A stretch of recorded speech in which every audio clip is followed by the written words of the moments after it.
Hello friends, ಈ ಥರ ನಿಮಗೆ ಮೆಸೇಜ್ ಬಂದಿರ್ಬೋದು. ನಾವು ಈಗ USMSನ ಅಪ್ಪರ್ ಐಡಿಗೆ ಲಿಂಕ್ ಮಾಡಿ ಅಪ್ಡೇಟ್ ಹೆಂಗೆ ಮಾಡ್ಬೇಕಂತ ನೋಡೋಣ. ಸ್ಟಾರ್ಟಿಂಗ್ USMS ಅಂತ ಹೊಡೆದು ಒಂದೇ ಲಿಂಕಿಗೆ ಕ್ಲಿಕ್ ಮಾಡೋಣ. ನಿಮ್ಮದು ಯೂಸರ್ ನೇಮು ಪಾಸ್ವರ್ಡ್ ಹಾಕಿ ಇಲ್ಲಿ ಎಂಟ್ರ್ ಕ್ಯಾಪ್ಚರ್ ಮಾಡಿದರೆ ನಮ್ಮದು ನೆಕ್ಸ್ಟ್ ಪ್ರೊಸೆಸ್ ಸ್ಟಾರ್ಟ್ ಆಗುತ್ತೆ. ಈ ಥರ ಅಪ್ಡೇಟ್ ಅಪ್ಪರ್ ಐಡಿ ಅಂತ ಒಂದು ನೋಟಿಫಿಕೇಷನ್ ಕಾಣಿಸುತ್ತೆ. ಅದನ್ನು ಫೆಚ್ ಅಪ್ಪರ್ ಐಡಿ ಅಂತ ಹೊಡೆದಾಗ ಅದು ಡಿಜಿಲಾಕರಿಗೆ ಬರುತ್ತೆ. ಡಿಜಿಲಾಕರ್ನಲ್ಲಿರ್ತಕ್ಕಂಥ ಅಪ್ಪರ್ ಐಡಿನ ನಾವು ಈ ಒಂದು ಕಾಲಮ್ ಒಳಗೆ ನಾವು ಹಾಕಬೇಕು.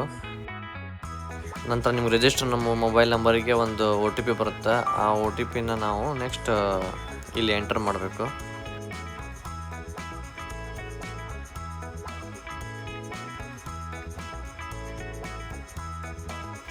ಸ್ವಲ್ಪ ಟೈಮ್ ಆದಮೇಲೆ ನೆಕ್ಸ್ಟ್ ಪ್ರೊಸೆಸ್ ಸ್ಟಾರ್ಟ್ ಆಗುತ್ತೆ.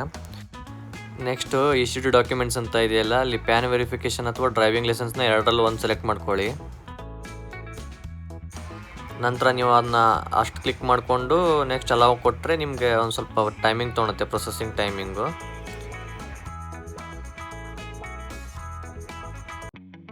ಇಷ್ಟು ಮಾಡಿದರೆ ನಿಮ್ಮದು ವರ್ಕ್ ಎಲ್ಲ ಕಂಪ್ಲೀಟ್ ಆಯಿತು.